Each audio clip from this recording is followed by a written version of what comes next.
Hola, ¿cómo están? Gracias por acompañarnos aquí en Mega TV. Como todas las noches, de martes a viernes, nos tomamos una hora de tiempo para charlar con protagonistas de nuestra sociedad en distintos ámbitos, siempre tratando de conocer un poco más a nuestro invitado o invitada y sobre todo sacando conclusiones para provecho de la teleaudiencia.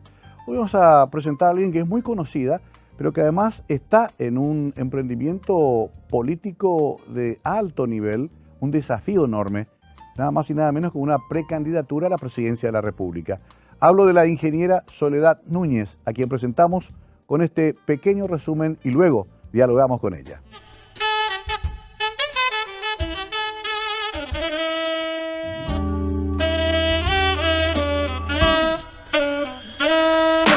Soledad Núñez nació el 9 de abril de 1983, ingeniera civil por la Universidad Nacional de Asunción y máster en políticas públicas por la Universidad de Oxford.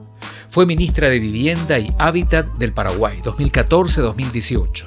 En el año 2015 fue electa presidenta de la Asamblea de Ministros de Vivienda y Desarrollo Urbano para América Latina y el Caribe. Anteriormente, se desempeñó como coordinadora del Plan de Reducción de la Pobreza en Zonas Urbanas y Rurales en la Secretaría Técnica de Planificación para el Desarrollo Económico y Social, dependiente de la Presidencia de la República. Coordinó el Plan Nacional de Gobierno Abierto en el año 2014. Fue miembro del primer equipo nacional Estrategia País. Fue directora de la ONG Techo en Paraguay 2009-2013. Y miembro del Consejo Asesor de varias organizaciones de la sociedad civil. Inició su carrera profesional en el sector privado, construyendo escuelas rurales en asentamientos campesinos del país. Egresada del programa de liderazgo para la competitividad global de la Universidad de Georgetown. Fue directora ejecutiva y fundadora de la organización Alma Cívica. Fue directora académica del Diplomado en Políticas Públicas de la Universidad UCOM y miembro del equipo impulsor de la Iniciativa de Diálogo Estratégico Paraguay Ahora, promovida por el Banco Mundial. Fue parte del consejo directivo de la ONG Enseña por Paraguay, Teach for All, del consejo asesor de Techo Paraguay y de la red de apoyo a asentamientos precarios en el marco del COVID-19.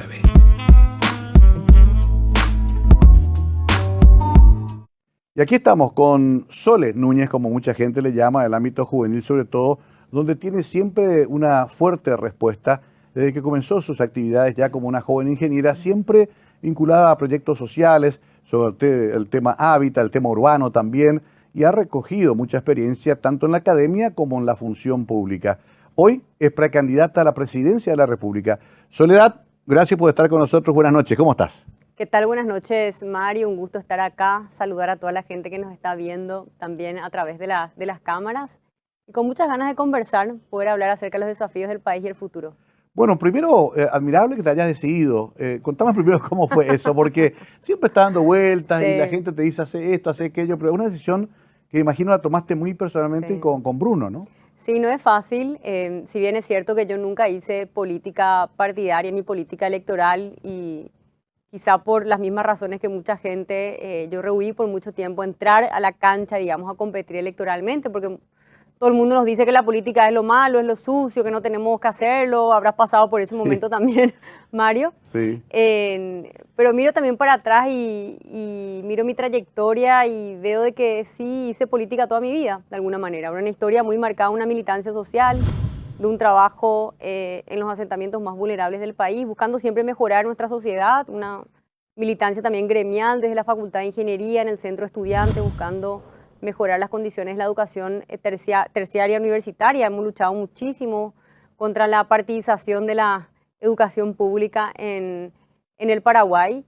Y comencé a ver que todos estos esfuerzos, si bien fueron importantes y necesarios, terminaban siendo insuficientes si no nos involucramos de manera directa con la política, ¿verdad? Y hoy siento que es el camino inevitable que tenemos que seguir para que las cosas cambien. Qué interesante ese resumen que hacías, porque te vimos desde muy joven vinculada a estos proyectos. De hecho, acá veo, dice directora de Techo Paraguay 2009-2013, pero antes ya estabas activando. Sí, yo estuve desde muy joven, a los 15, 16 años, Comencé enseñando matemáticas y catequesis en la zona del Bañado Santa Ana. Ajá. Íbamos con el colegio todos los viernes a acción social, era voluntario, pero a mí me llamaba la atención, tenía ganas de contribuir, de hacer algo, también toda esa realidad social de alguna manera me interpeló, me sigue interpelando enormemente en una sociedad muy desigual, en una sociedad donde muchas familias viven en situación de pobreza, de vulnerabilidad, de exclusión social. Y esa interpelación creo que fue desencadenando en un sentido de responsabilidad, en una profundización de la conciencia también, de decir, tenemos que hacer algo todos nosotros para que las cosas puedan mejorar en la sociedad. A veces de los privilegios que uno pudo haber obtenido, tener la posibilidad de ir a la universidad en el Paraguay es todavía un privilegio, menos del 10% de los jóvenes tienen la posibilidad de estudiar, de ser profesionales.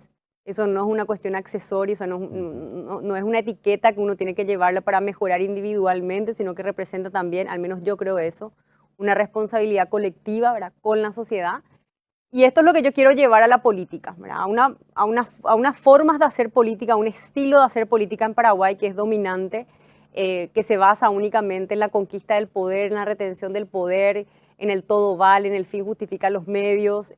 Creo que tenemos que cambiar esas lógicas que hoy en día funcionan en el Paraguay. La política es servicio, la política es en esencia construcción del bienestar para toda la sociedad, es la búsqueda incansable de un mejor vivir para todos, pero no vemos eso reflejado en nuestra clase política. ¿Y cómo vamos a lograr que eso cambie? Con mayor participación, con mayor involucramiento y bueno, yo entro a la cancha para desafiar el sistema actual.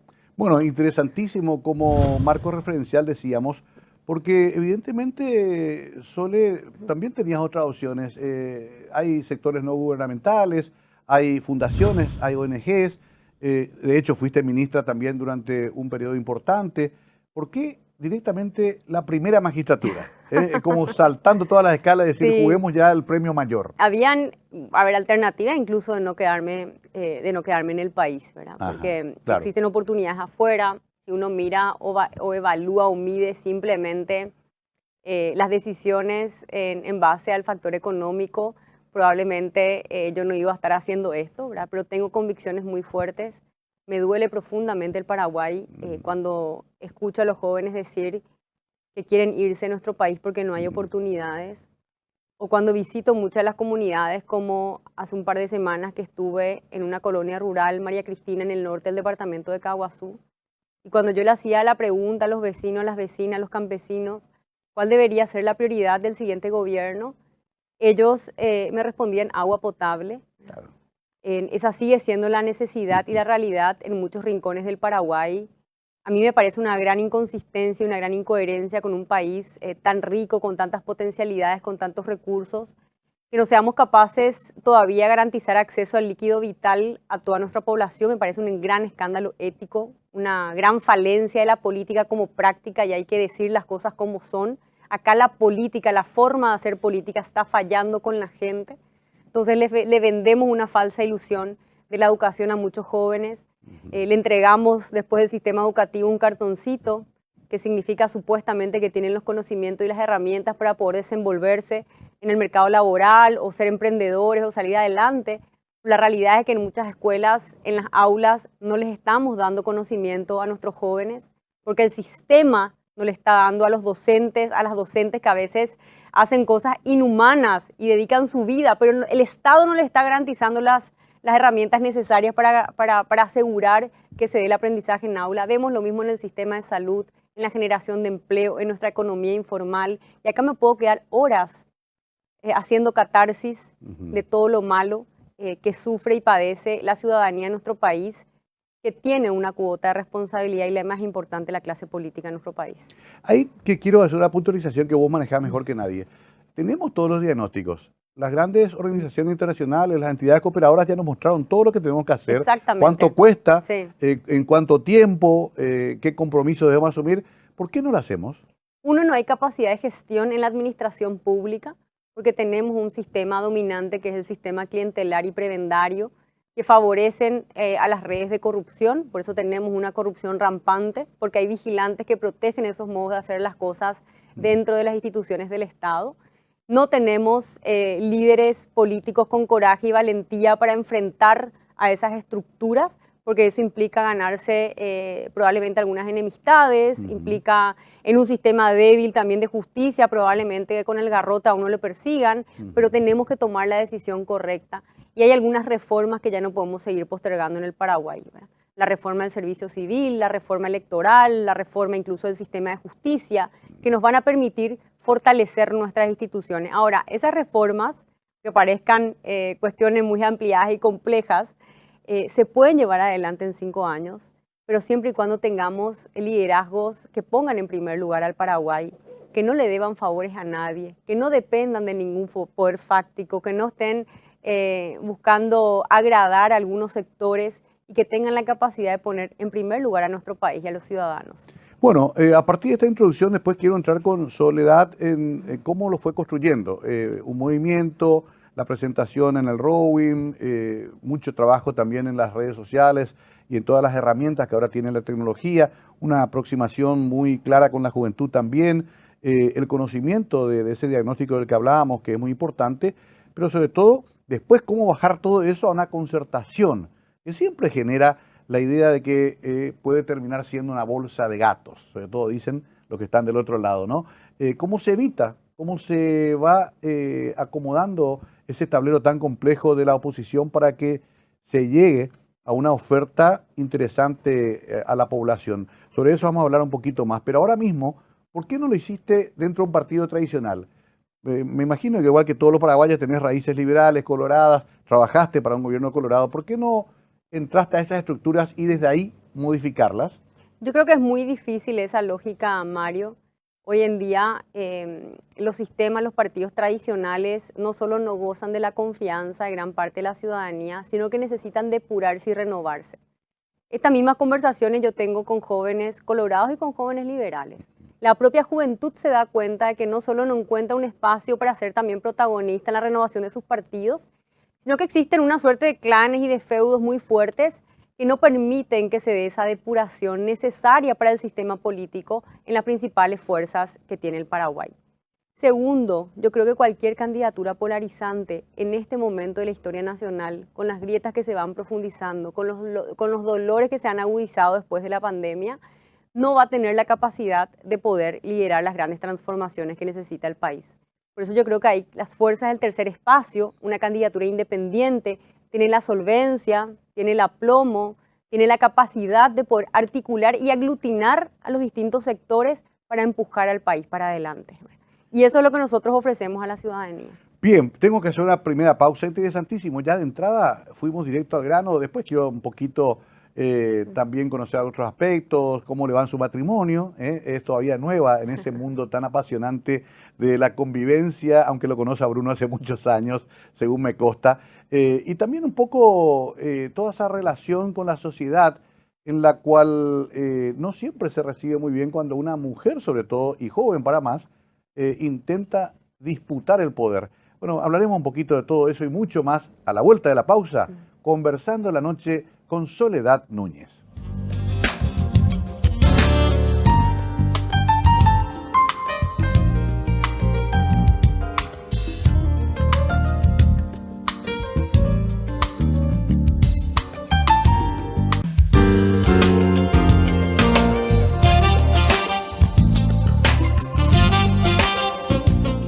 Bueno, estoy acá repasando un poquito tu currículum, bastante extenso, por cierto, pero ¿qué es esto de liderazgo para la competitividad global que hiciste en Georgetown? Sí, fue un programa de 4 meses en la Universidad de Georgetown, que queda en Washington.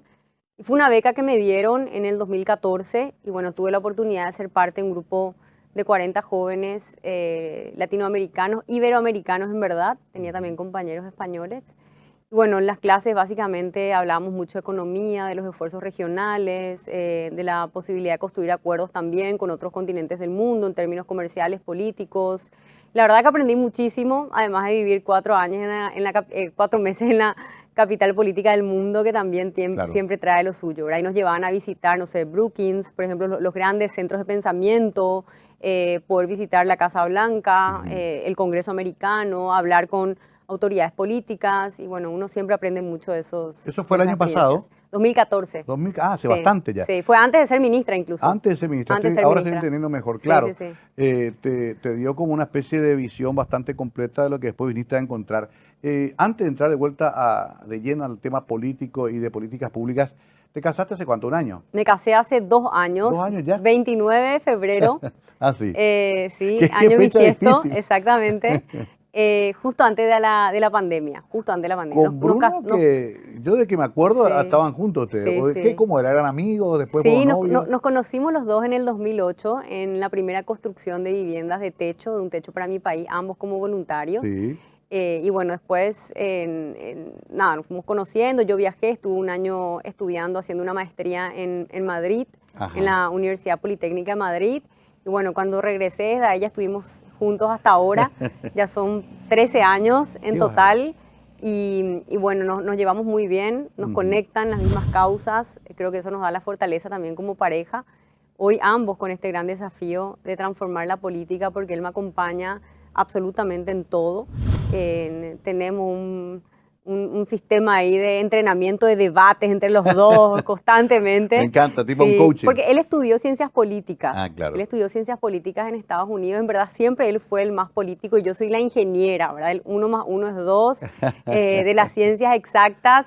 Después hice mi especialización en políticas públicas, que bueno, ahí sí me adentré al mundo de las ciencias sociales, la filosofía política, la economía, las ciencias políticas, el derecho. Pero bueno, de grado soy ingeniera, entonces ahí tenemos también una complementariedad bastante interesante. ¿Hijos todavía no están en planes? No. Mirá que es No. peligroso, las campañas políticas son peligrosas. Puede ser. De repente ahí en el medio. Pero bueno, qué bueno eso, que uno pueda tener a la otra persona que entienda también lo que a uno le apasiona y que Sí. coincida, ¿no? Que haya afinidad. ¿Vos, tu familia cómo estaba constituida, como originalmente? Yo soy la mayor de 2 hermanas. Ok. Mi papá y mi mamá siguen juntos, se casaron en los 80, ¿verdad? Tienen ya más de 40 años estando juntos. Los dos me educaron bastante independientes de muy chicas, es decir, asumir mis responsabilidades. ¿A qué colegio fuiste? Fui al colegio Las Teresas, Ok. egresada del bachillerato en diseño gráfico y publicidad, porque al principio pensaba que iba a seguir arquitectura. Entonces en el test Ajá. vocacional, todo lo que tenía que ver con la ciencia estética, digamos, la arquitectura, tenía que ser el bachillerato técnico en diseño gráfico, porque ahí dábamos desde fotografía a diseño, ilustración, diseño gráfico, un montón de materias que despertaban la creatividad. Pero a mí me sirvieron esos 3 años, si bien a mí me gusta mucho el arte y pintar y dibujar, pinté en óleo, etcétera, acuarela también. Dije, no, lo mío son las matemáticas y los números, ¿verdad? Era Ahí un te poco metiste. más estructurada que el Ujú. mundo de la creatividad Sí. y decidí seguir ingeniería, que me apasiona, ¿verdad? Fui entrenada por ingenieros para resolver problemas. Yo creo esa experiencia y ese entrenamiento también yo quiero traer a la política, ¿verdad? La política pues a veces se olvida. Sí. En verdad lo que tiene que hacer es solucionar el problema de la gente. Porque Claro. esa es El la problema ciencia concreto, política. más allá de la retórica. El problema del concreto, discurso. más allá del discurso, más allá de las peleas que vemos cotidianamente en el Congreso, en el Ejecutivo, entre los distintos políticos, acá la herramienta más poderosa que tienen los estados para transformar la vida de la gente son las políticas públicas. Claro. Son esas soluciones que se diseñan para poder mejorar las condiciones de educación, de empleo, de transporte, de vivienda, de salud, etcétera. Pero a veces fallamos en el proceso no solo de diseño, sino que también de implementación. En el diseño fallamos porque no tenemos personas competentes con entendimiento en la materia diseñando las posibles soluciones. Entonces se toman decisiones en base a intuición, se toman decisiones en base a ciertos dogmas, en base a ciertos pareceres Sí. coyunturales del político que toma decisiones o en base a ciertos intereses, ¿verdad? Entonces de repente hay un interés sectario o empresarial o partidario que una obra se haga, entonces se hace esa obra, no tiene ningún tipo de sustento y argumento filosófico debajo. Segundo, podemos tener políticas muy bien diseñadas, pero mal implementadas, y eso pone el foco en nuestras instituciones que no tienen la capacidad de gestionar la cosa pública. A mí me tocó liderar una institución que es de las más grandes a nivel del aparato estatal, porque la Senavitat tiene más presupuesto que la mitad de los ministerios y más presupuesto que todas las secretarías, una institución de más de 700 funcionarios, súper relevante para la vida de todas las familias en nuestro país. Y lograr la transformación en los 3 años y medio que estuve al frente requirió de muchas medidas o visiones estratégicas, tácticas de organización, de transformación cultural, de llevar adelante una implementación orientada a los resultados, etc. Y estos son mecanismos y herramientas de gestión que tienen que implementarse en las distintas instituciones del Estado. Me tocó verte trabajar muy de cerca en Senavitat, en proyectos como el barrio de San Francisco y otros, y conocí de esa angustia de tener que producir mucho para tanta demanda, ¿no? Seguimos en un déficit muy alto de vivienda en el Paraguay. Seguimos con un déficit súper alto, lastimosamente porque no hubo continuidad a muchas de las políticas que dejamos. ¿Cuántas casas nos faltan?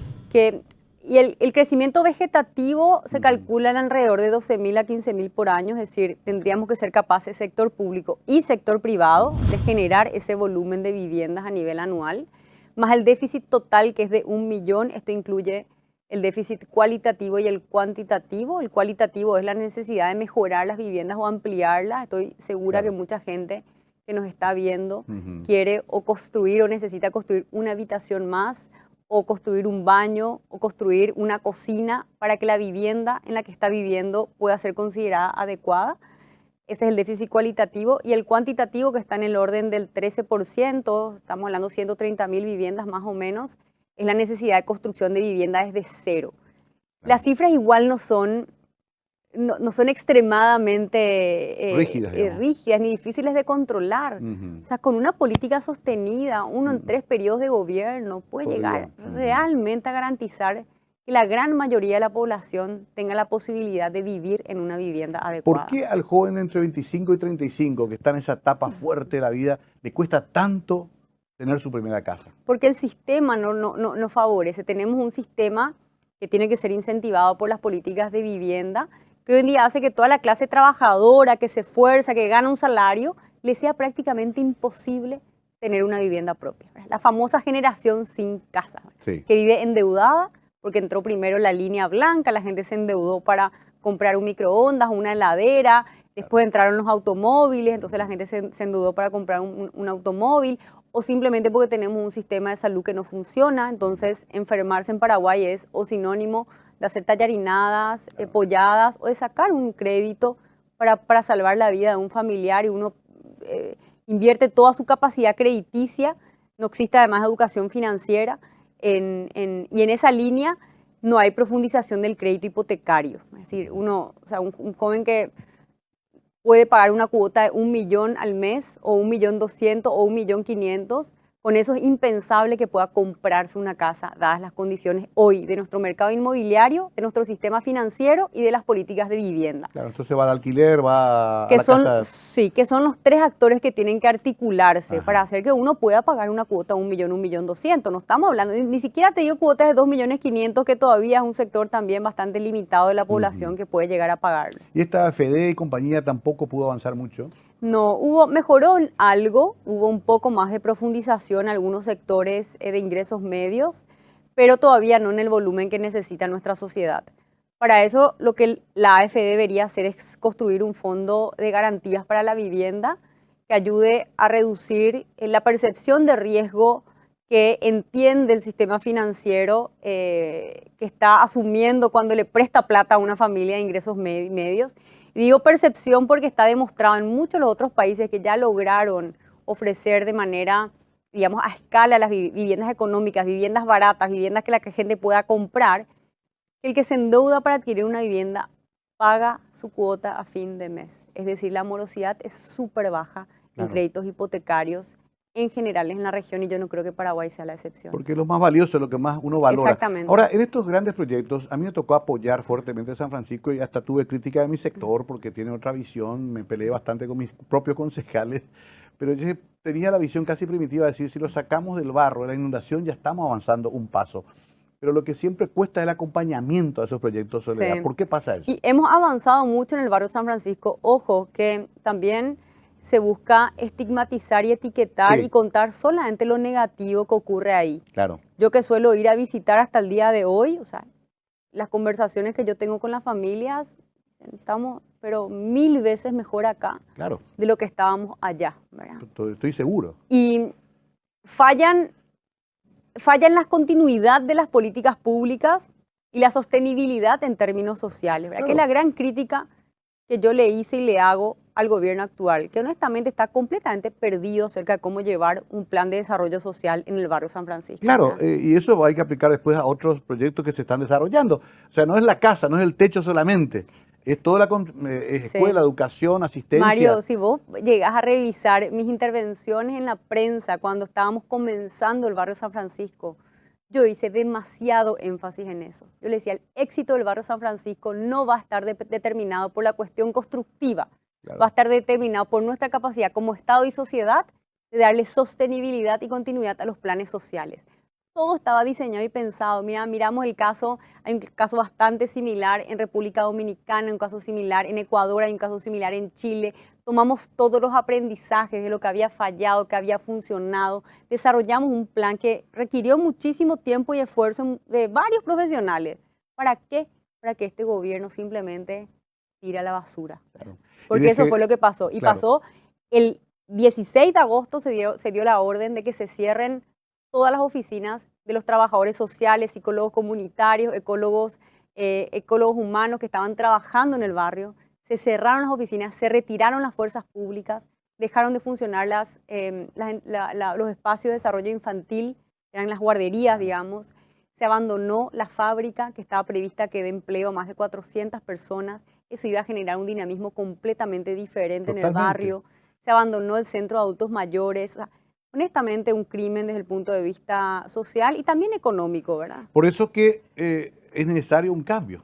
No sé si será la concertación, no sé si será algún movimiento interno del partido de gobierno, pero este sistema es el que nos lleva a ese tipo de abandonos. Vamos a hablar un poquito más profundamente de eso enseguida con Soledad. Tengo que hacer la pausa.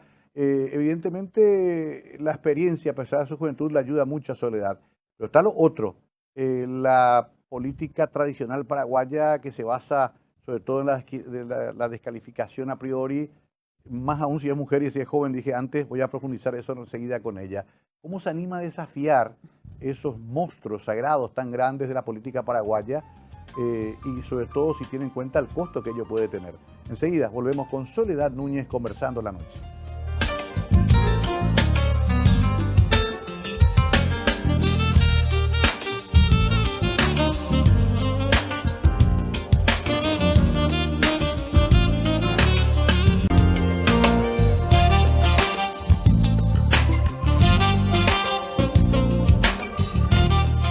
Seguimos hablando con Soledad Núñez. Hace algunos días, unas semanas, cuando apareció ella compartiendo una olla con unas mujeres en el bañado, generó críticas de algunos colegas y de ciertos sectores antagónicos a su propuesta, como que era un acto de demagogía o de seguramente de politiquería. Parece que la gente no sabe que lo hiciste hace 20 Toda años. la vida. Toda la vida. Pero claro, estamos ya en la disputa Sí, política y sí. sabés que van a venir esas cosas, ¿no? No, pero además, Mario, yo le entiendo a la gente que critica, ojo, siempre cuando escucho incluso críticas injustas, porque ya sea que la gente no me conoce o lo que fuera, entiendo perfectamente porque venimos de una realidad donde la política ha traicionado nuestra confianza, donde hemos visto a cientos de políticos ir en periodo de campaña a llevar, no sé, fideo, a llevar algo, a compartir con la gente simplemente por un interés electoral o proselitista. En muchos de los asentamientos donde trabajé, recuerdo que en mis visitas cuando preguntaba cuándo llegó la luz o cuándo llegó el empedrado o cuándo se construyó la escuela, todo estaba marcado por alguna fecha electoral. Entonces los políticos llegan, resuelven momentáneamente un problema para poder captar votos y después se alejan. Entonces yo sé que el desafío que tenemos también es romper con esos paradigmas, ¿verdad? Con esas realidades que están instaladas. Por eso yo no me enojo, digamos, sé que es parte del proceso, sé que es parte del desafío que estamos enfrentando. La gente ya me conocerá, ya se está dando cuenta que hay autenticidad, ya le están conociendo a Soledad Núñez más allá de lo que uno escucha en la televisión o de lo que lee en las redes. Y eso también se siente genuino en términos del apoyo que la ciudadanía me está dando en este camino que ciertamente no es fácil, pero al mismo tiempo que me siento muy bien acompañada por demasiada gente en este caminar, que sueña con lo mismo, que quiere lo mismo, que está cansada también de más de lo mismo y que, bueno, está apuntando a un cambio en nuestra historia política. Tu caso muy particular porque vas a recibir fuego por derecha y por izquierda. Sí. Tenés de ambos lados la artillería Sí. disparando. Ya escuché mucho, inclusive gente que compartió gabinete contigo en el gobierno de Horacio Cartes. Del otro lado dicen, no, ella viene como una especie de caballo de Troya, es la enviada del sector de Honor Colorado para destruir la concertación. Obviamente forma parte de esto que va a pasar en la campaña, pero en realidad tu posición personal, ideológica, ¿cuál es? Sí, yo no creo en la división, digamos, de izquierda y derecha, no porque uno no pueda hacer Claro. una suerte de segmentación, ¿verdad? Claro que uno puede tildar de algunas políticas más de derecha, algunas políticas más de izquierda, pero no creo en encasillar a las personas en una de las dos corrientes, digamos, ideológicas. Creo que el mundo cambió, ¿verdad? Es una retórica del siglo pasado. Sí me manifiesto en contra de cualquiera de los extremos, en cualquier sentido. Creo que los extremos son bastante dañinos y además lo que hacen es favorecer al status quo, que las cosas sigan como están, porque imposibilitan la posibilidad, valga la redundancia, de construir acuerdos. Si uno tendría que definir a los fines, digamos, de entender mejor mi posición, me considero una persona súper pragmática, orientada a encontrar las soluciones a los problemas que enfrenta la sociedad, mucho más de centro en ese sentido, moderada, con la capacidad de poder sentarme y recoger qué es lo bueno que se propone desde cualquiera de las corrientes filosóficas o ideológicas que podamos tener como líneas de pensamiento la humanidad o los individuos que conformamos esta sociedad. Solo que nuestra realidad social nos marca desigualdades tan escandalosas, Claro. vos las conocés Sí. mucho, Soledad, que cualquier política pública va a tener que tender una mano al más vulnerable siempre. Sin dudas, sin Y dudas. sin que por eso tengas que ser marxista-leninista, pero... Exactamente. Y yo defiendo esos discursos, ¿verdad? Yo Ajá. defiendo esas narrativas, defiendo esas políticas. Nosotros tenemos que abordar la situación urgente de pobreza, de exclusión que viven muchísimas familias en nuestro país. Yo Hacinamiento. contaba en el bloque anterior el caso de María Cristina, esta colonia rural en el norte de Caguazú, que no tienen agua potable, Claro. niños que están tomando agua contaminada, Los algunos de los asentamientos en cauces Central hídricos, también. los asentamientos en Central, la gran desigualdad en el acceso a la tierra, en un país donde a donde vayamos vemos un montón de hacinamiento en las periferias urbanas, un proceso de migración rural urbana que no estamos pudiendo gestionar desde el Estado. La pobreza estructural que termina siendo determinante para las oportunidades a las cuales accede un niño. Bueno, sabemos de que si un niño o una niña no tiene los nutrientes necesarios en los primeros 1000 días de vida, eso determina todo el desarrollo en términos de su capacidad cognitiva futura. Yo siento que tenemos un compromiso como sociedad de poder nivelar la cancha, pero no en el sentido de igualdad de condiciones de vida, de oportunidades, o sea, que la gente pueda, que no sea determinante el lugar donde naciste para que puedas ir a la universidad o para que puedas tener un trabajo y que se generen esas condiciones en términos de la sociedad. Y al mismo tiempo, creo en el sector productivo y creo en la fuerza poderosa de la empresa y del emprendimiento. Y no satanizo a la empresa y al sector privado y al capital. Creo que eso es necesario. Tenemos que crear, sí, un sistema capitalista más consciente y social. Sí, tenemos que crear. Pero es la fuerza también productiva de una nación donde tenemos que, el Estado tiene un rol también de redistribución, tiene un rol que tiene que cumplir, pero tenemos que apoyar con políticas también económicas al sector privado para que pueda crecer. Ahí me parece muy interesante lo que marcaste al final. ¿Hay un empresariado que entiende esto o se fue muy a la zona más conservadora del pensamiento, más a la derecha de lo que puede ser el empresariado paraguayo? Digo esto porque creo que todavía hay mucha gente que entiende que inclusive a la empresa le conviene más justicia social, ¿no? Totalmente, Mario. Hay, bueno, además todo el movimiento de las empresas B, que son las que buscan ser no las mejores del mundo, las mejores para el mundo, que es el lema, también crea una suerte de conciencia en el modelo, digamos, de negocio que tenga que generar un triple impacto social, económico, ambiental. Existen esos empresarios en Paraguay, también existen esos emprendedores que no tienen una visión simplemente de extraer renta a todo costo, sin importar cómo afectan a los otros actores, ya sean los clientes o los otros o los otros individuos que forman parte de la sociedad, es decir, que son conscientes de que a la comunidad le tiene que ir bien para que la empresa le pueda ir bien. Eso creo que es una luz de esperanza. Por supuesto que como en todo, también tenemos las otras visiones seguramente dentro también del sector privado, pero no es la que prevalece, digamos, ¿verdad? Y contra eso, bueno, tiene que haber una postura también firme del Estado. Están los evasores, están quienes no quieren pagar impuestos, hay una clase empresarial también que busca, porque de alguna manera eso es corrupción, es extraer recursos que nos pertenecen a todos como sociedad, evadiendo los impuestos. También tenemos, bueno, acá podemos seguramente describir un montón de comportamientos que no son positivos para la sociedad, en cualquiera de los sectores, también en el sector de la sociedad civil también pasa lo mismo en la academia. Cualquiera hubiera pensado, voy a elaborar esta pregunta con mucho respeto, que tu camino natural hubiera sido hacia los referentes más instruidos de Honor Colorado. Horacio Cartes es un hombre que más allá de la cantidad de cosas que podamos criticarles, trata siempre de captar una mano de obra calificada para su entorno, en su empresa y también lo hizo en su gobierno. Una Lea Jiménez, el propio Santi y otra gente que todos conocemos, ¿verdad? ¿Cómo fue que vos no fuiste captada o cooptada por ese sector?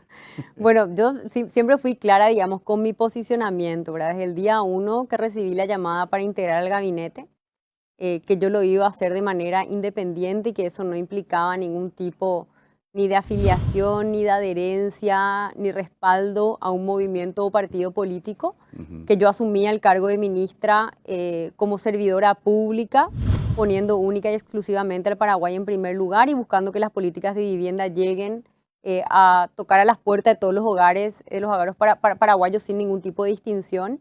Eso fue algo que se respetó y valoró muchísimo, incluso dentro del Partido Colorado, muchísimos colorados que hasta el día de hoy valoran ese posicionamiento que tuve. A otros les habré hecho enojar, ¿verdad? Algunas enemistades también. Sí. Algunos dicen que sos desagradecido. Me gané, algunos en un mal concepto dicen eso, ¿verdad? Porque yo creo que el nombramiento, digamos, en un cargo público no implica que uno se transforme ya en propiedad de otra persona o que tenga que estar de por vida rindiéndole pleitesía. De hecho, es el compromiso que yo asumo con la ciudadanía al designar a mis futuros, o que voy a asumir al designar a mis futuros ministros. Yo a los ministros, las ministras que designen, no les voy a pedir que sean parte de un club de amigos o club de fans de Soledad Núñez. Yo a ellos les voy a pedir que única y exclusivamente defiendan los intereses de la nación, que defiendan los intereses de los ciudadanos, que se aseguren que exista acceso a agua potable, un transporte público decente, una educación de calidad, y que si el día de mañana yo hago algo que ellos consideran que está mal, que también tengan la capacidad de señalarme, ¿verdad? O sea, por todo lo que decís, ya ese sector no te invitó después a ser, por ejemplo, gerente del Banco Baza, por decir unas cosas. Sí, yo creo que estuvo súper claro mi no te invitaron para no, decir. bueno, yo no o sé para si integrar vos, Honor Colorado, no te invitaron. no sé si vos recordarás el último año, cuando ya era periodo electoral, que yo me mantuve firme, yo no hice campaña política por ningún movimiento. Ahí fue cuando se incrementaron los roces quizá, porque habían algunos partidarios que querían que yo utilice el Cenavitat para ir a pedirle voto a la familia con la que construimos las casas, etcétera. Yo no iba a hacer eso, considero indigno para el sujeto de derechos, digamos, de derecho de la vivienda, que es el ciudadano en el proceso de política pública. Critiqué en un momento también la presencia del entonces candidato en un acto público al hacer proselitismo con las obras públicas, que eso está pasando, dicho sea de paso, ahora de nuevo, ¿verdad? Con este gobierno, pero parece que ya está todo naturalizado, ¿verdad? Ya nos acostumbramos que sea así, en otros países incluso eso está prohibido. Ahí es donde se marca, digamos, el límite contigo. Y no sé, la verdad que habría que hacer una entrevista a ellos en particular. Yo me mantuve en o sea, para mí era hacer lo correcto y yo me mantuve en mi senda, digamos. O sea, que mis reglas son estas, ¿verdad? Este es el comportamiento que yo considero que es el adecuado. Y yo no es que miré mucho lo que sucedía al costado. No sé si esto a quién le hizo enojar, no le hizo enojar, si la gente estaba contenta o no estaba contenta, no sé, pero habría que preguntarle a ellos. Termina el periodo de gobierno y yo voy a la Universidad de Oxford, a la escuela de gobierno, entonces yo salgo del país y ahí tuve la oportunidad de, a través de una beca, seguir estudiando. Bueno, hasta ahí, porque tengo que hacer la pausa y me queda un bloque solamente. Ha pasado rápido esta conversación, pero estamos tocando todos los temas que me parece que son importantes que Soledad Núñez los explique claramente ante la teleaudiencia de Mega TV. Ya estamos con la última parte de Conversando la Noche.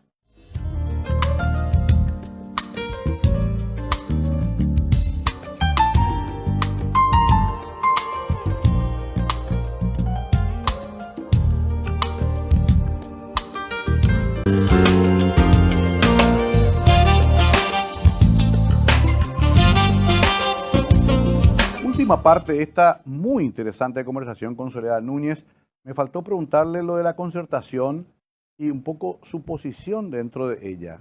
Mujer, por suerte ya no tan sola, pues está Katia, está Esperanza, eso también ayuda. Me parece que como nunca tenemos muchas candidatas y muy buenas, pero de todas maneras es como que también venís con la debilidad de no pertenecer a uno de los partidos o movimientos grandes. ¿Cómo te estás llevando dentro de esa concertación? Sí, bueno, yo presento mi candidatura a la presidencia de la República por un movimiento independiente dentro de la concertación. Esto es importante contarle a la gente. Sí, La concertación va a definir quién va a liderar ese espacio político a través de unas elecciones internas el 18 de diciembre, en la cual todos van a poder votar, los ciudadanos, las ciudadanas, que se preparen porque vamos a tener que salir de nuestras casas, acudir a las urnas y elegir y legitimar a la chapa que irá a competir en las elecciones nacionales en abril del 2023.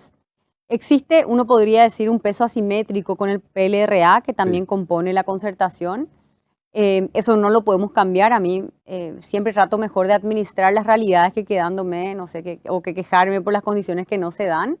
Desde el tercer espacio lo que tenemos que entender es que tenemos que construir una fuerza también quizá unificada entre movimientos, partidos, con quienes tenemos afinidad. Nosotros estamos trabajando en la consolidación de una gran coalición a nivel nacional de movimientos independientes, movimientos con quienes compartimos una visión del país, una visión local, una visión acerca de las reformas, en Encarnación trabajando con el movimiento Ciudadanía Activa, en Villa Ayes con el movimiento Decide, en Carmen del Paraná el movimiento Carmeños Unidos, Unidad Democrática en la zona de Caguazú. O sea, distintos partidos, distintos movimientos que son fuerzas de representación y expresión política que pueden contribuir mucho a este proceso de la concertación. La concertación es un espacio de madurez política. A través de esta unidad pretendemos ser el cambio para las grandes transformaciones que necesita el Paraguay en el 2023. Y bueno, con mucho entusiasmo yo celebro que hayamos acordado la construcción de este espacio y que no haya sido una alianza, ya que hay que hacer un poco de pedagogía electoral, ¿verdad? Porque una alianza no es igual que una concertación, le quiero decir a la gente. Las alianzas son más acuerdos a nivel de las cúpulas partidarias. La concertación nos obliga a tener que acordar sobre distintos puntos, acuerdos que hay que construir, etcétera. A vos te tocó vivir una suerte de proceso también similar para la intendencia. Y bueno, la verdad que súper contenta con este proceso, María. qué interesante esto porque las apuestas eran en contra. Se decía no va a funcionar, no va a andar. Todavía está la duda instalada sobre el tema de la utilización del padrón. Pero mucha gente como vos, hablé también con el diputado Villarejo, me dicen hay que ir adelante. Este es el modelo que inclusive tiene que servirnos para mucho más adelante, no solamente para ahora. La concertación no termina el día de las elecciones.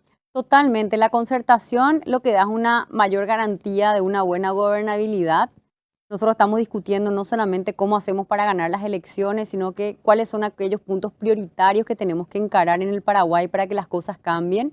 Esto para mí denota una madurez muy importante. Yo dudo mucho que en el otro bando se estén discutiendo estos temas, que se estén hablando de las reformas, ¿no? Ahí se están tirando, estamos viendo el espectáculo a través de los medios de lo que está sucediendo en el otro partido, digamos. En la concertación estamos discutiendo temas que hacen a los programas, a la forma de gobierno, a cómo llevar adelante las grandes reformas que necesita el Paraguay. Yo quiero invitarle a la gente que apueste verdaderamente por el cambio en el 2023. Yo sé que a veces la comodidad y lo seguro, lo que uno conoce, parecería ser el camino más fácil a seguir, porque le tememos a lo desconocido. Por naturaleza, el ser humano le teme a lo que no conoce. Entonces, la concertación por primera vez la estamos construyendo. Hay un esfuerzo de otros sectores de etiquetarla y hacerla para parecer como un rejunte de gente que no se pone de acuerdo. No es así. Estemos muy atentos a todo el proceso. Necesitamos un país diferente. Y yo creo que hay una premisa muy simple. Si queremos que el Paraguay sea distinto, no podemos apostar por el continuismo y por seguir igual, ¿verdad? Y tenemos que animarnos a cambiar. Ya vamos entrando a la última parte. Te vi en la Casa del Pueblo cuando se firmó el acuerdo inicial de la concertación, que ahora se lleva a la justicia electoral. Ahí hay de todo. Tenés distintos niveles de pensamiento político, desde Lugo hasta Patria Querida, pasando por agrupaciones históricas como el PRF, y muchos dicen, en realidad todo es una excusa para que Efraín llegue al poder. ¿Qué contestás cuando te dicen eso? Lo que pasa es que Efraín tiene naturalmente un peso, digamos, en su liderazgo. Yo diría a todo el mundo, ¿verdad? Si les preocupa el rol que cumple Efraín, bueno, pues ocupemos también nosotros un rol protagónico, ¿verdad? O sea, los espacios están ahí para ser ocupados. Creo que él de manera legítima se presenta también como un candidato, pero no tenemos que tener miedo de ir a las elecciones, de ir a disputar el poder, de ir a competir, de hacerlo sanamente en un proceso de construcción de mayor madurez democrática también. Yo creo que va a haber un antes y un después del 18 de diciembre si logramos estas internas ampliadas, participativas, democráticas de la concertación, que por primera vez en la historia va a estar invitando al 100% de la ciudadanía para definir la chapa que irá a competir en abril del 2023. Y lo último, antes de ya entrar en la despedida, es este tema de la paridad. Curiosamente, la última convención liberal Sí, aceptó la paridad. sí. Hasta las propias mujeres liberales estaban sorprendidas en medio del fragor de la batalla, pasó eso también. En realidad hay una historia de postergación histórica de la mujer en los cargos, no solamente políticos, también privados, Sí. el tema de la remuneración, que se le paga menos a las mujeres aunque cumplan la misma función. ¿Te parece que ya están las mujeres preparadas para exigir paridad en el ejercicio del gobierno? Sí, 100%. Bueno, de hecho hay una realidad que estabas describiendo de subrepresentación de las mujeres en diferentes espacios de toma de decisión política, así como en los grandes directorios de las principales empresas, ¿verdad? Todavía hay un camino que recorrer, si bien hay que reconocer los avances que tuvimos, no tenemos que olvidar que Paraguay fue el último país en la región que permitió el sufragio femenino, entonces quedan ciertos vestigios todavía en nuestra cultura que son esos intangibles que tenemos que derribar, esos micromachismos, esas barreras que siguen ahí. A mí me toca enfrentar muchas de estas cosas en los ambientes, digamos, conocidos como más masculinos. Y cuando yo digo esto, muy importante decirlo, no lo digo en ánimos, digamos, de victimización ni nada. Tenemos que reconocer, hombres y mujeres, de que todavía existen ciertas barreras para que en igualdad de condiciones todos podamos acceder a los espacios de toma de decisión. Hoy mismo en el Paraguay, por más poco que sea, existe un porcentaje de personas que piensa que simplemente por mi condición de ser mujer no puedo ser presidente. Todavía no Simplemente está por preparado eso. el país, dice. Simplemente por eso. O sea, no existe, no es por lo que yo haya estudiado, no importa cuánto me haya esforzado, no importa la capacidad que tenga intelectual, lo que sea. No importa nada de eso, no importa la capacidad de construir equipo. Simplemente por haber nacido mujer, hay un porcentaje que cree que no puedo llegar a la ¿Se puede derribar ese máxima. mito? Sí, se puede, claro que sí, por supuesto. Además que yo creo que somos más lo que, o sea, somos o son más los que creen que sí, ¿verdad? Entonces termina eso construyendo una fuerza que le da ese contrapeso a una realidad que simplemente tenemos que entender que existe y que tenemos que derribarla entre todos. Bueno, se me acabó el tiempo, tengo decenas de preguntas más. Podríamos hablar, por ejemplo, de los bañados, todo un programa a completo, porque sé que es un tema que le apasiona también a Soledad y que nos ocupa a todos, más que preocupar, nos ocupa como una necesidad esta ciudad que tiene casi 200.000 habitantes viviendo en una situación precaria. Ni que hablar de los asentamientos campesinos y ni que hablar también de las medidas económicas que necesita un país que va a asumir en su próximo gobierno una deuda bastante grande. Así que quedará para una próxima charla, querida Soledad. Por lo pronto, tu mensaje final a la gente que está mirando, a esa familia que está en casa mirando, ¿qué le dirías? ¿Por qué, Sí. ¿Por qué habría que votar por una Soledad Núñez? Sí. Bueno, mucho por hablar antes que nada, Mario, ¿verdad? Yo le quiero hablar no sé, de repente a ese joven que perdió el empleo después de esta pandemia, al emprendedor que tuvo que cerrar su negocio, a la vecina, al vecino que tiene que estar hoy tratando de conseguir insumos para llevar adelante las ollas populares, el que está soñando con una vivienda, pero que las condiciones económicas y sociales hacen que sea muy difícil acceder a la casa propia. Tenemos que cambiar nuestro sistema político. Es la política quien tiene en sus manos la responsabilidad y la capacidad para generar condiciones de vida que sean mucho mejor para todos. Si seguimos por este mismo camino, solamente vamos dirección al abismo. Animémonos en este 2023, en abril, a dar el cambio, a dar vuelta a la página, a empezar a construir de manera conjunta un nuevo capítulo en nuestra historia nacional. Yo le quiero pedir a la gente su voto de confianza, que me acompañe en esta travesía, que puedan seguirme a través de las redes sociales, escuchar ahí las propuestas, los programas, que me hagan preguntas. Yo no pretendo hacer esto sola.